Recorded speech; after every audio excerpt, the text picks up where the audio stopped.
उच्चतम न्यायालय ने वर्ष 2016 में 500 और 1000 रुपए के केंद्र सरकार के नोटबंदी के निर्णय को ठहराया सही।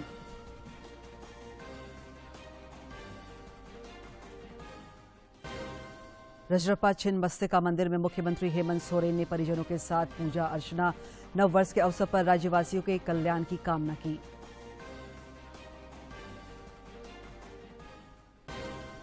हजारीबाग पुलिस को मिली बड़ी सफलता, 19 किलो से ज्यादा अफीम और 13 लाख नकदी के साथ महिला गिरफ्तार। अंतर्राष्ट्रीय बाजार में 1 करोड़ रुपए से ज्यादा कीमत। और पूरे उत्तर भारत में शीतलहर से जनजीवन प्रभावित। राजधानी रांची समेत कई जिलों में आज दिखा घना कोहरा, आसमान में छाए रहे बादल और बढ़ेगी ठंड।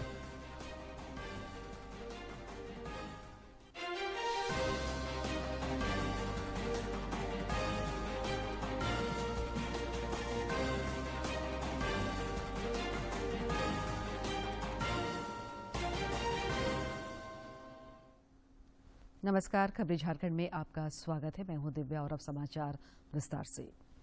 उच्चतम न्यायालय ने वर्ष 2016 में 500 और 1000 रुपए के नोटबंदी के निर्णय को सही ठहराया है।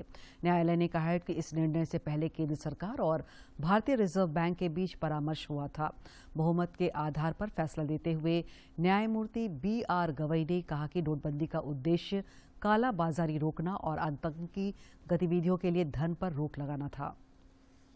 कोर्ट ने 1000 रुपए और 500 रुपए के नोटों को अमान्य करने के केंद्र के फैसले पर कहा कि सरकार ने RBI से गहन चर्चा के बाद ही कोई निर्णय लिया और केंद्रीय बैंक के पास नोटबंदी करने की कोई शक्ति नहीं है। शीर्ष न्यायालय ने कहा कि सरकार की आर्थिक नीति होने के कारण निर्णय को पलटा नहीं जा सकता है। इस बीच फैसले में मतभेद भी दिखा। न्यायमूर्ति VV नगरत्ना ने RBI के अधिनियम की धारा 26(2) के तहत केंद्र की शक्तियों के बिंदु पर न्यायमूर्ति BR गवई के फैसले से अलग मत रखते हुए सहमति जताई। न्यायमूर्ति VV नगरत्ना ने असहमतिपूर्ण निर्णय देते हुए कहा कि विमुद्रीकरण को संसद से एक अधिनियम के माध्यम से लानी चाहिए थी, न कि सरकार के द्वारा। कोर्ट ने इसी के साथ कहा कि 8 नवंबर 2016 को लाई गई विमुद्रीकरण की अधिसूचना वैध थी और नोटों को बदलने के लिए दिया गया 52 दिनों का समय भी एकदम उचित था। कोर्ट ने 2022 में 7 दिसंबर को सरकार और याचिकाकर्ताओं की दलीलें सुनकर फैसला सुरक्षित रख लिया था। गौरतलब है कि विमुद्रीकरण के खिलाफ कांग्रेस नेता और वरिष्ठ अधिवक्ता P चिदम्बरम ने भी याचिका दायर की थी। याचिका में कहा गया था कि केंद्र का ये फैसला गलत और त्रुटिपूर्ण है। विमुद्रीकरण को सरकार ने सुविचारित निर्णय और नकली धन, आतंकवाद के वित्त पोषण, काले धन और कर चोरी के खतरे से निपटने के लिए एक बड़ी रणनीति का हिस्सा बताया था। भारतीय जनता पार्टी ने नोटबंदी पर उच्चतम न्यायालय के निर्णय का स्वागत किया है। नई दिल्ली में पार्टी प्रवक्ता रविशंकर प्रसाद ने कहा कि आतंकी गतिविधियों के लिए धन उपलब्ध कराने और काले धन को रोकने के लिए नोटबंदी का निर्णय लिया गया था। उन्होंने कहा कि यह आतंकवाद पर सबसे बड़ा प्रहार था। सिंह और के शर्मा, आज सुप्रीम कोर्ट का एक बहुत ही महत्वपूर्ण फैसला आया है, जिसमें उन्होंने 2016 के नरेंद्र मोदी सरकार के ऐतिहासिक फैसले, जिसमें 500 और 1000 के नोट को डिसर्कुलेट किया गया था, डिमोनेटाइज किया गया था, उसकी वैधानिकता को चुनौती देने वाले सारे याचिकाओं को अस्वीकार कर दिया है। मुख्यमंत्री हेमंत सोरेन ने आज रामगढ़ के रजरप्पा स्थित मां छिन्नमस्तिके मंदिर में सपरिवार पूजा अर्चना कर देश और राज्य की खुशहाली की कामना की। इस दौरान उनके पिता शिबू सोरेन, मां रूपी सोरेन, पत्नी कल्पना सोरेन, सीता सोरेन समेत परिवार के कई सदस्य उपस्थित थे। पूजा करने के बाद पत्रकारों से बातचीत में मुख्यमंत्री ने कहा कि उनका यह जन्मस्थली है और यहां उन्हें मां का आशीर्वाद हमेशा से मिलता रहा है। शुरुआत हो चुकी है। परिवार मां के चरणों पर हम लोगों ने आशीर्वाद और प्रार्थना के लिए एकत्रित हुए। आप सब लोगों को, राज्यवासियों को 2023 की ढेर। राज्य सरकार द्वारा पारसनाथ स्थल को पर्यटन क्षेत्र घोषित किए जाने के बाद से जैन समाज में रोष है। देश भर के जैन समाज सड़कों पर विरोध प्रदर्शन कर रहे हैं। रांची के सांसद संजय सेठ ने जैन समाज की भावनाओं को ध्यान में रखते हुए मुख्यमंत्री हेमंत सोरेन से पारसनाथ को पर्यटन स्थल नहीं तीर्थ स्थल की रहने देने की मांग की है। सांसद ने कहा है कि पारसनाथ जैन समुदाय के करोड़ों लोगों के आस्था का केंद्र रहा है और यहाँ दर्जनों जैन मुनियों और तीर्थकारों ने तपस्या की और मोक्ष की प्राप्ति की है। उन्होंने कहा कि इसकी पवित्रता को बनाए रखने के लिए झारखंड सरकार को अपना फैसला वापस लेना चाहिए। उन्होंने कहा कि सम्मेद शिखर जी को धार्मिक स्थल ही रहने देना चाहिए। भारतीय जनता पार्टी अभी से ही लोकसभा चुनाव की तैयारी में जुट गई है। आगामी 7 जनवरी को भाजपा के वरिष्ठ नेता और केंद्रीय गृह मंत्री अमित शाह झारखंड के दौरे पर आ रहे हैं। श्री शाह 7 जनवरी को चाईबासा में आयोजित कार्यक्रम में शामिल होंगे। श्री शाह के दौरे को लेकर भाजपा में मंथन का दौर शुरू हो गया है। 3 दिन पहले चाईबासा में इस संबंध में एक महत्वपूर्ण बैठक हो चुकी है, जिसमें केंद्रीय मंत्री अर्जुन मुंडा, प्रदेश अध्यक्ष दीपक प्रकाश, विधायक दल के नेता बाबूलाल मरांडी समेत कई अन्य वरिष्ठ नेता मौजूद थे। कल 3 जनवरी से पार्टी के कई बड़े नेता केंद्रीय गृह मंत्री के दौरे की तैयारियों को लेकर चाईबासा में कैंप करेंगे।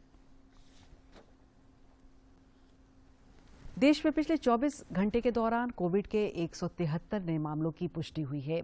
इस दौरान स्वस्थ होने की दर 98.8% है। वर्तमान में 2670 लोग कोरोना से संक्रमित हैं।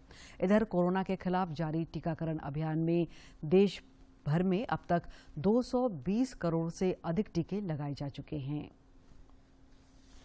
इधर राज्य में भी कोविड-19 के नए वेरिएंट BF7 के प्रसार को रोकने के लिए कई मोर्चों पर अभियान जारी है। जहां अस्पतालों में ऑक्सीजन समेत कोविड बेड की व्यवस्था की जा रही है, वहीं जांच और टीकाकरण अभियान की गति में भी तेजी लाई गई है।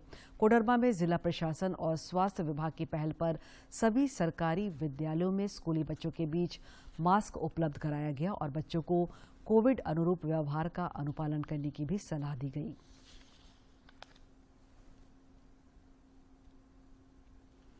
आज रांची के टाटेसिल्वे स्थित ऊषा मार्टिन के प्लांट में एकाएक आग लग गई। आग प्लांट के अंदर टिकलिंग हाउस में लगी। आग को बुझाने के लिए फायर ब्रिगेड की गाड़ियों को बुलाया गया। कई घंटों के काफी मशक्कत के बाद आग पर काबू पाया जा सका। प्लांट प्रबंधन आग के कारणों की जांच में जुटा है।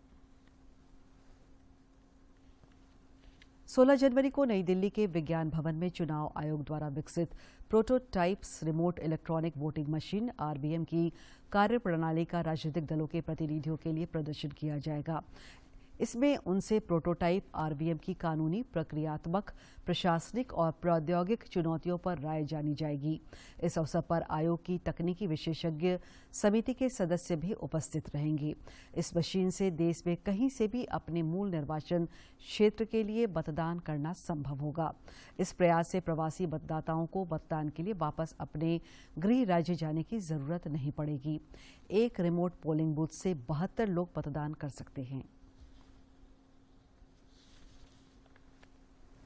हजारीबाग पुलिस को नए साल में बड़ी सफलता मिली है। जिले के पुलिस अधीक्षक मनोज रत्न चौथे को मिली गुप्त सूचना के बाद एक टीम बनाई गई और उसने छापेमारी के दौरान 19 किलो से ज्यादा अफीम बरामद किया। डीएसपी के नेतृत्व में की गई इस छापेमारी में केरेडारी के घोलटावीर टोला के कामेश्वर साव के घर से 19 किलो 400 ग्राम अफीम और 13 लाख रुपए नगद बरामद किए गए। इस मामले में संलिप्त एक महिला को गिरफ्तार किया गया है। बरामद अफीम की कीमत अंतर्राष्ट्रीय बाजार में करीब 1 करोड़ रुपए है। नई दिल्ली में एनसीसी का गणतंत्र दिवस शिविर आज सर्वधर्म पूजा के साथ शुरू हो गया। 7 जनवरी को उपराष्ट्रपति जगदीप धनखड़ इसका विधिवत उद्घाटन करेंगे। एनसीसी के महानिदेशक गुरप्रीत पाल सिंह ने इस शिविर के बारे में विस्तार पूर्वक जानकारी दी। बात करने के लिए हमारे साथ मौजूद हैं एनसीसी के महानिदेशक lieutenant general Gurpreet Pal Singh. 2100 cadet इस आरटीसी कैंप में हिस्सा ले रहे हैं। सभी प्रांत, सभी राज्यों से और तकरीबन इसके अंदर हमारे पास 35% गर्ल्स कैडेट्स भी हैं। इन कैडेटों को कहाँ जाने का मौका मिलेगा? अभी थोड़ी देर पहले हमने सर्वधर्म स्थल पूजा करी। उसके दौरान हमने सब रिलीजन्स के बारे में ज्ञान दिया है।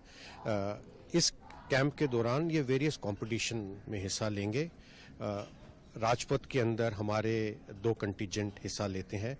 वेरियस डिग्निटरीज हमारे आरडीसी कैंप में विजिट करती हैं, हम उनको ऑनर करते हैं और उन डिग्निटरीज के घर में कैडेट्स को बुलाया जाता है। इसके सिवाय 19 देशों से यूथ एक्सचेंज प्रोग्राम के अंतर्गत कैडेट्स इधर आएंगे और हमारे इन कैडेट्स के साथ मिलेंगे। लास्ट के अंदर ये हमारा कैंप खत्म होता है तो आदरणीय प्रधानमंत्री की रैली होती है। सर, कैंप का औपचारिक रूप से उद्घाटन कौन करने आ रहे हैं? कैंप का उद्घाटन करने के लिए आदरणीय वाइस प्रेसिडेंट ऑफ इंडिया आएंगे। कैडेटों का किस तरह से सर व्यक्तित्व में निखार आ पाता है इस कैंप करने के बाद? 30 दिन की ट्रेनिंग कैंप के दौरान it is a different you.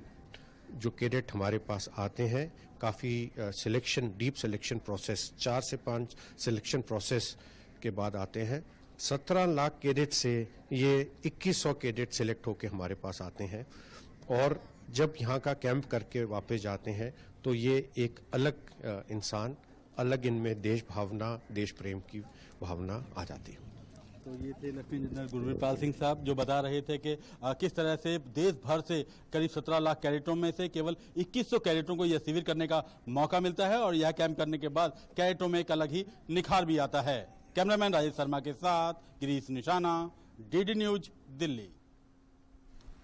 और अब देखते हैं क्यों खास है इतिहास में आज का दिन। 2 जनवरी साल 1954 को भारत के 2 नागरिक पुरस्कारों की स्थापना हुई। इसकी स्थापना तत्कालीन राष्ट्रपति डॉक्टर राजेंद्र प्रसाद ने की। इन पुरस्कारों में भारत का सर्वोच्च नागरिक सम्मान भारत रत्न और पद्म विभूषण शामिल थे। बाद वाले पुरस्कारों में 3 वर्ग थे, पहला वर्ग, दूसरा वर्ग और तीसरा वर्ग। लेकिन बाद में इनका नाम बदलकर पद्म विभूषण, पद्म भूषण और पद्मश्री कर दिया गया, जिन्हें जनवरी 1955 को राष्ट्रपति की अधिसूचना द्वारा जारी किया गया। इन नागरिक सम्मानों को विभिन्न क्षेत्रों में राष्ट्रीय सेवा के लिए दिया जाता है। इन सेवाओं में कला, साहित्य, विज्ञान, सार्वजनिक सेवा और खेल शामिल हैं। एक वर्ष में अधिकतम 3 व्यक्तियों को ही भारत रत्न दिया जा सकता है। साल 1954 में शुरू हुए भारत रत्न से नवाजे गए पहले 3 व्यक्ति थे सी राजगोपालाचारी, डॉक्टर सर्वपल्ली राधाकृष्णन और सीवी रमन। भारत रत्न के लिए सिफारिश प्रधानमंत्री द्वारा भारत के राष्ट्रपति को भेजी जाती है। सरकार ने अब तक 48 व्यक्तियों को भारत रत्न पुरस्कार से सम्मानित किया है। 2014 में पहली बार सरकार ने खेल को भारत रत्न की श्रेणी में सम्मिलित किया।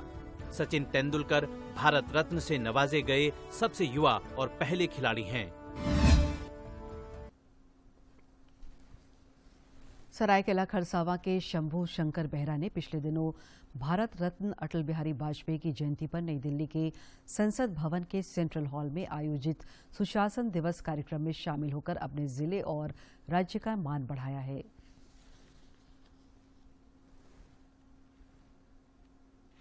सरायकेला के काशी साहू महाविद्यालय में अध्ययनरत शंभू शंकर बेहरा ने पिछले दिनों पूर्व प्रधानमंत्री स्वर्गीय अटल बिहारी वाजपेयी और स्वतंत्रता सेनानी शिक्षाविद पंडित मदन मोहन मालवीय जी की श्रद्धांजलि सभा में शरीक होकर संसद के सेंट्रल हॉल में अपनी उपस्थिति दर्ज कराकर 3 मिनट के भाषण में लोगों को मंत्रमुग्ध कर दिया। मैं इतना बोलना चाहूंगा, जो अटल बिहारी वाजपेयी, कोई कहता है कि अटल बिहारी वाजपेयी समुंदर थे। मैं नहीं मानता कि अटल बिहारी वाजपेयी समुंदर थे। मैं मानता हूं कि अटल बिहारी वाजपेयी जी तो वो तालाब थे जहां पर शेर भी आकर सिर झुकाकर पानी पिया करता था। कोई कहता है कि पंडित मदन मोहन मालवीय जी सूरज थे। मैं नहीं कहता हूं कि पंडित मदन मोहन मालवीय जी सूरज थे। मैं तो जानता हूं कि पंडित मदन मोहन मालवीय जी ऐसे दिया थे जो कहीं भी अंधकार हो उसको तुरंत दूर कर दिया करते थे। दरअसल 25 दिसंबर को संसद में सुशासन दिवस मनाया गया है और इस मौके पर सरायकेला के छोटा टांगरानी गांव के रहने वाले शंभू शंकर बेहरा को भारत के सबसे बड़े पंचायत में जाने का मौका मिला। संसद के सेंट्रल हॉल में संबोधन के लिए वे देश की चुनिंदा 25 युवाओं में से एक थे। दुनिया की सबसे बड़ी पंचायत में अपने भाषण से उन्होंने प्रधानमंत्री समेत सभी नेताओं को प्रभावित किया। सरकार बहुत सारी मौका दे रही है, मौकाओं का भरमार है। बस हम लोगों को चेतने की जरूरत है, आगे बढ़ने की जरूरत है। आज के युवा ज्यादातर सोशल मीडिया का प्रयोग गलत तरीके से जो कर रहे हैं, मैं उन्हें संदेश देना चाहूंगा कि सोशल मीडिया बहुत फायदेमंद चीज है। उसका अगर हम लोग सही इस्तेमाल करें तो हम लोग बहुत आगे बढ़ सकते हैं। शंभू शंकर बेहरा हालांकि इससे पहले विधानसभा में भी छात्र संसद में अपनी उपस्थिति दर्ज करा चुके हैं। पहली बार वे हवाई जहाज का सफर कर दिल्ली पहुंचे और 5 दिनों तक पार्लियामेंट में रहकर लोकसभा और राज्य सभा की सारी कार्यवाही को जाना। सदन के बीच में हमारे देश के प्रधानमंत्री मोदी जी आए थे, उनको मैंने करीब से देखा तो बहुत अच्छा लगा, एक बहुत सुंदर लगा कि हाँ हम भी लोकसभा और राज्यसभा पहुंच पाए, और जो टीवी में जिनको देखते थे आज सामने से देख पाए, और हमारे जो लोकसभा के स्पीकर है उन्होंने हमारा हालचाल जाना, जो खुशी लगी। निश्चित रूप से शंभू शंकर बेहरा के लिए उनका ये दिल्ली का सफर हमेशा यादगार रहेगा। सरायकेला खरसावां से अनूप मिश्रा की रिपोर्ट। और अब कुछ खबर राज्य के विभिन्न जिलों से।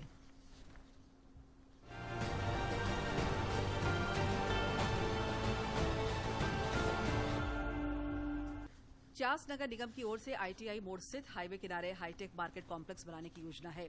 इस पर 12 करोड़ 47 लाख 13 हजार रुपए खर्च होने का अनुमान है।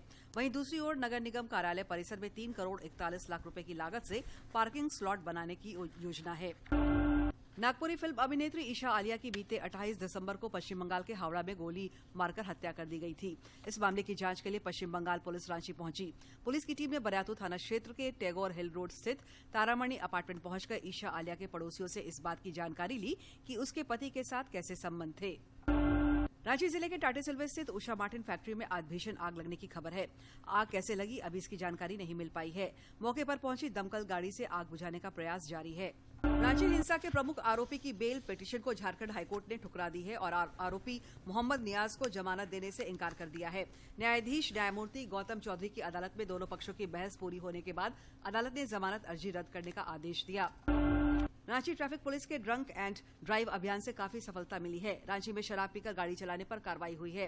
राजधानी में विभिन्न थाना क्षेत्र से 25 लोग पकड़े गए हैं। उनकी गाड़ियों को जब्त कर कोर्ट भेजा गया है। दुमका जिले के हंसडीहा थाना क्षेत्र अंतर्गत चंद्रदीप के पास रेल पटरी पर कलम के आकार की संदिग्ध वस्तु मिली है, जिससे इलाके में सनसनी फैल गई। वस्तु के विस्फोटक होने की आशंका जताई जा रही है। हालांकि पुलिस मामले की जांच में जुटी है। दुमका में सड़क दुर्घटना में एक युवक की मौत हो गई, जिसके बाद आक्रोशित लोग सड़क जाम कर मुआवजे की मांग करने लगे। इस बीच एक गैस टैंकर ने भीड़ को रौंद दिया, जिसमें 2 घायल हो गए, जिससे लोग काफी ज्यादा आक्रोशित हो गए और एक हाईवा को आग के हवाले कर दिया। गोड्डा के महागामा स्थित जवाहर नवोदय विद्यालय में नववर्ष की खुशियां मातम में तब्दील हो गई, जब 9वीं के एक छात्र की संदेहास्पद परिस्थितियों मौत हो गई। मामले की जानकारी मिलते ही पुलिस मौके पर पहुंची और मामले की जांच में जुट गई है। गिरिडीह में एक भाकपा माले कार्यकर्ता का शव बरामद हुआ है। चेतलाल 9 दिन से लापता था। बिंडी थाना क्षेत्र के पत्थर खदान में उसकी लाश मिली है। भाकपा माले ने पूरे मामले की जांच करने की मांग की है।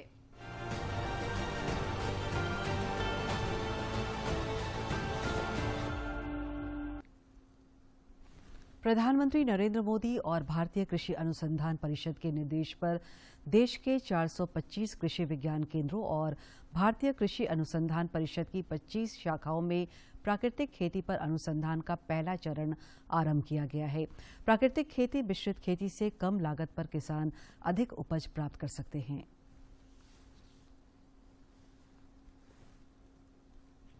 कृषि कार्यों में लागत कम कर उत्पादन और आय बढ़ाने के लिए नित्य नए अनुसंधान हो रहे हैं। देश की जरूरतों के अनुसार कभी रासायनिक खेती प्राथमिकता उसके दुष्प्रभाव को देखते हुए फिर जैविक खेती का प्रचलन शुरू हुआ और अब प्राकृतिक खेती मिश्रित खेती पर प्रयोग चल रहा है।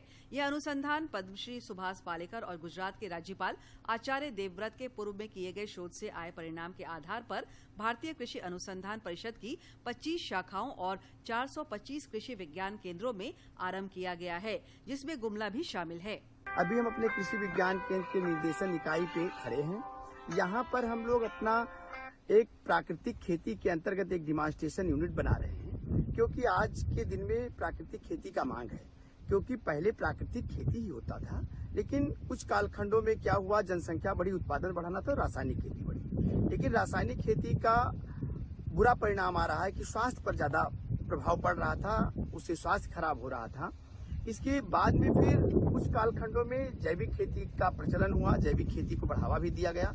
कृषि विज्ञान केंद्र विकास भारती विशुनपुर के कृषि विशेषज्ञ डॉक्टर नीरज कुमार के अनुसार मिश्रित खेती से फसल को लाभ होता है, क्योंकि किसी पौधे का जड़ ऊपर होता है और किसी फसल का जड़ नीचे तक जाता है, जिसके कारण पौधों को पोषण भरपूर मात्रा में मिल जाता है। खासकर दलहन फसल के पौधों में नाइट्रोजन को मिट्टी में फिक्सेशन करने की क्षमता अधिक होती है और इसकी पत्तियां जब जमीन पर गिरती है तो अधिक मात्रा में खाद जनित करती है। हमारे वातावरण से जो नाइट्रोजन है उसका फिक्सेशन हमारी मिट्टी में होते रहता है, तो मिट्टी में असंतुलन भी नहीं बनने पाता है, साथ ही साथ मिट्टी में पोषक तत्व की भी बढ़ोतरी होती है और उनके द्वारा जब हम दलहनी फसल को काटते हैं तो उनकी मैक्सिमम पत्तियां मिट्टी में गिर जाती हैं। उसके माध्यम से मिट्टी का ऑर्गेनिक कार्बन भी बढ़ता है, जिससे मिट्टी की उर्वरता शक्ति भी बढ़ती है। डॉक्टर नीरज ने बताया कि उनके देखरेख में रागी यानी मड़ुआ की खेती की गई थी और इस मड़ुआ की प्राकृतिक खेती में पैदावार अधिक देखी गई। इस पद्धति में सबसे पहले बीजामित्र बनाकर बीजों का शोधन किया जाता है, जिसमें जमने की शक्ति बढ़ जाती है। बहुत ही स्वस्थ हुआ पुष्ट बनते हैं, जिससे रोग लगने के आसार कम हो जाते हैं। इस बीज को शोधन बीजामृत से कर लेते हैं तो इससे होता क्या है कि जो हमारे जर्मिनेशन है, पौधों में जमने का शक्ति अच्छा हो जाता है। उसके साथ साथ जो बीज के द्वारा पौधे बनते हैं, स्वस्थ बनते हैं, पुष्ट बनते हैं और उसमें रोग बीमारी नहीं आती है जो बीज जनित बीमारी होती है। कृषि विज्ञान केंद्र बिशनपुर में आलू के साथ चना, मकई और भिंडी लगाकर अनुसंधान किया जा रहा है ताकि किस फसल में कौन सी मिश्रित खेती का कितना अधिक लाभ होता है यह पता चल सके। उम्मीद की जा रही है कि आने वाले दिनों में प्राकृतिक खेती, मिश्रित खेती कृषि उत्पादन बढ़ाने और किसानों की आय बढ़ाने में क्रांतिकारी प्रयोग साबित होगा। गुमला से बलदेव प्रसाद की रिपोर्ट। स्वस्थ जीवन जीने के लिए योग करना जरूरी है। इसके अलावा आज संतुलित और पौष्टिक आहार और पर्याप्त नींद लें। आइए देखते हैं यह रिपोर्ट। स्वास्थ्य का हमारे जीवन के लिए विशेष महत्व है। सभी लोग अच्छा स्वास्थ्य पाना चाहते हैं, लेकिन स्वस्थ रहने के लिए क्या करें, इसे लेकर कई प्रश्न मन में रहते हैं। हम सेहतमंद रहना तो चाहते हैं, पर यह समझ नहीं आता कि ये कैसे संभव हो सकता है। आप अपने शरीर को और दिल को सुरक्षित रखें।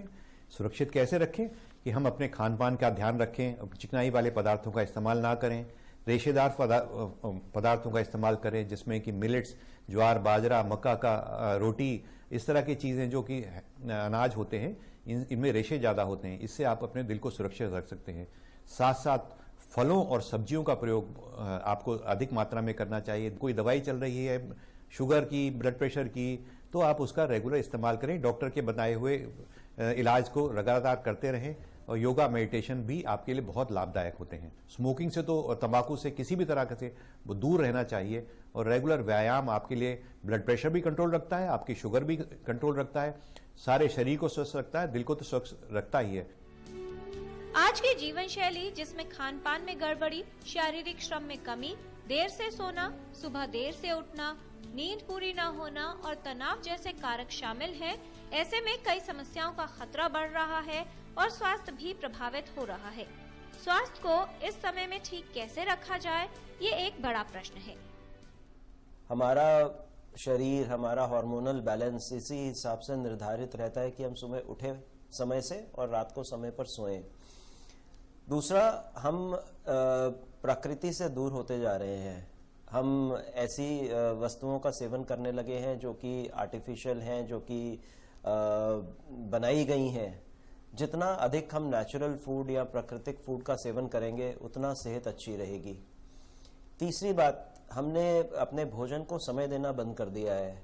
अक्सर ही लोगों के पास भोजन खाने का समय नहीं होता। 5 मिनट में खाना खत्म कर दिया, 10 मिनट में खाना खत्म कर दिया। अपने भोजन को आनंद लेके, स्वाद लेके धीरे धीरे खाइए। आपकी पेट की अधिकतर बीमारियां अपने आप ही ठीक हो जाएंगी। स्वस्थ रहने के लिए प्रयास करना, संतुलित और अनुशासित जीवन जीना और अपनी सेहत के प्रति जागरूक होने की आवश्यकता है। तो आप भी आज से ही अपने स्वास्थ्य को लेकर सतर्क हो जाएं और स्वस्थ जीवन की ओर पहला कदम बढ़ाएं। किरण भारद्वाज, डीडी न्यूज। बंगाल की खाड़ी में बने साइक्लोनिक सर्कुलेशन और वहां से आ रही नमी के कारण राज्य में मौसम में बदलाव देखने को मिल रहा है। आज राजधानी रांची समेत राज्य के ज्यादातर इलाके में सुबह कोहरा छाया रहा। धूप नहीं खिलने की वजह से ठंड का एहसास ज्यादा हुआ। मौसम विज्ञान केंद्र रांची के वैज्ञानिक अभिषेक आनंद ने बताया कि मौसम का मिजाज अगले 2 दिनों तक कुछ ऐसा ही बना रहेगा। राज्य के पूर्वी भाग में अगले 2 दिनों के दौरान कहीं कहीं घना कोहरा भी देखने को मिलेगा। श्री आनंद ने बताया कि 5 जनवरी से न्यूनतम तापमान में और गिरावट दर्ज की जाएगी। ओडिशा के राउरकेला में हॉकी का सबसे बड़ा स्टेडियम बनकर तैयार हो गया है। 20,000 की क्षमता वाले इस स्टेडियम का उद्घाटन 5 जनवरी को किया जाएगा। इस दिन झारखंड हॉकी टीम का मुकाबला ओडिशा के साथ होगा। हॉकी के इस सबसे बड़े स्टेडियम का नाम झारखंड के महान स्वतंत्रता सेनानी भगवान बिरसा मुंडा के नाम पर किया गया है। बिरसा मुंडा अंतर्राष्ट्रीय हॉकी स्टेडियम में आगामी 13 जनवरी से 29 जनवरी तक विश्व कप पुरुष हॉकी प्रतियोगिता का आयोजन किया जा रहा है।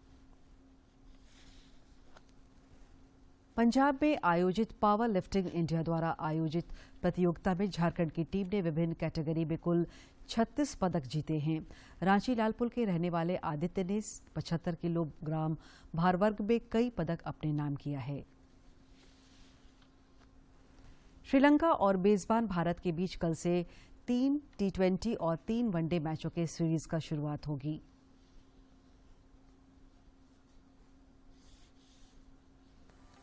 नए साल में नए कप्तान और नए उप कप्तान के साथ भारतीय टीम तैयार है 2023 का आगाज करने के लिए। हार्दिक पांड्या के नेतृत्व में टीम इंडिया का साल का पहला मुकाबला श्रीलंका के साथ होने जा रहा है। दोनों टीमों के बीच मंगलवार से 3 मैचों की T20 सीरीज की शुरुआत होने जा रही है। इस सीरीज के लिए भारत और श्रीलंका दोनों टीमों ने तैयारियां शुरू कर दी हैं। रोहित शर्मा, विराट कोहली और KL राहुल जैसे सीनियर खिलाड़ियों की अनुपस्थिति में हार्दिक पांड्या की कप्तानी में युवा भारतीय टीम श्रीलंका को पटखनी देने के लिए पूरी तरह से तैयार है। इस सीरीज के लिए विस्फोटक बल्लेबाज सूर्य कुमार यादव को पहली बार टीम का उप कप्तान बनाया गया है। दोनों टीमों के बीच पहला मुकाबला मुंबई के वानखेड़े स्टेडियम में खेला जाएगा। बात अगर दोनों टीमों के बीच अब तक हुए T20 मुकाबलों की जाए तो इसमें भारतीय टीम का पलड़ा भारी नजर आ रहा है। भारत और श्रीलंका के बीच अब तक कुल 26 T20 इंटरनेशनल मैच खेले जा चुके हैं, जिसमें भारतीय टीम ने 17 मैचों में जीत दर्ज की है और 8 मैचों में श्रीलंका विजयी रही है। दोनों के बीच एक मैच बेनतीजा रहा है। टीम इंडिया इस मुकाबले को जीतकर श्रीलंका से पिछले साल एशिया कप में मिली हार का बदला भी लेना चाहेगी। 2022 में खेले गए एशिया कप में श्रीलंका ने सुपर 4 में भारतीय टीम को हराकर टूर्नामेंट से बाहर कर दिया था। T20 सीरीज के बाद दोनों देशों के बीच 3 मैचों की वनडे सीरीज भी खेली जाएगी। इस साल भारत में एक दिवसीय विश्व कप का आयोजन किया जाना है। ऐसे में टीम इंडिया के लिए ये सीरीज काफी महत्वपूर्ण होगी। भारतीय टीम को हाल ही में बांग्लादेश के हाथों वनडे सीरीज में शिकस्त सहनी पड़ी थी। भारत और श्रीलंका के बीच अब तक कुल 162 वनडे मुकाबले खेले गए हैं। भारत का पलड़ा यहाँ भी भारी रहा है। टीम इंडिया ने 93 मैचों में जीत हासिल की है, जबकि श्रीलंकाई टीम 57 बार जीतने में कामयाब रही है। 11 मैचों के नतीजे नहीं निकल सके हैं। दोनों देशों के बीच वनडे सीरीज की शुरुआत 10 जनवरी को गुवाहाटी में होने वाले पहले वनडे से होगा। 12 जनवरी को दूसरा और 15 जनवरी को तीसरा वनडे मैच खेला जाएगा। Sports desk, DD news. अंत में मुख्य समाचार एक बार फिर।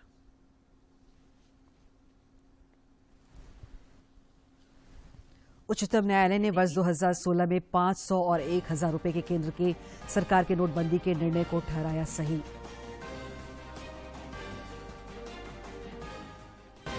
रजरप्पा छिन्नमस्तिका मंदिर में मुख्यमंत्री हेमंत सोरेन ने परिजनों के साथ की पूजा अर्चना। नववर्ष के अवसर पर राज्यवासियों के कल्याण की कामना की।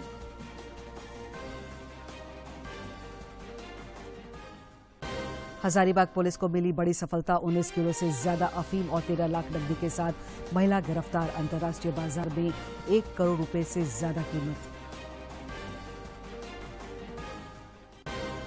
और पूरे उत्तर भारत में शीतलहर से जनजीवन प्रभावित। राजधानी रांची समेत कई जिलों में आज दिखा घना कोहरा। आसमान में छाए रहे बादल और बढ़ेगी ठंड।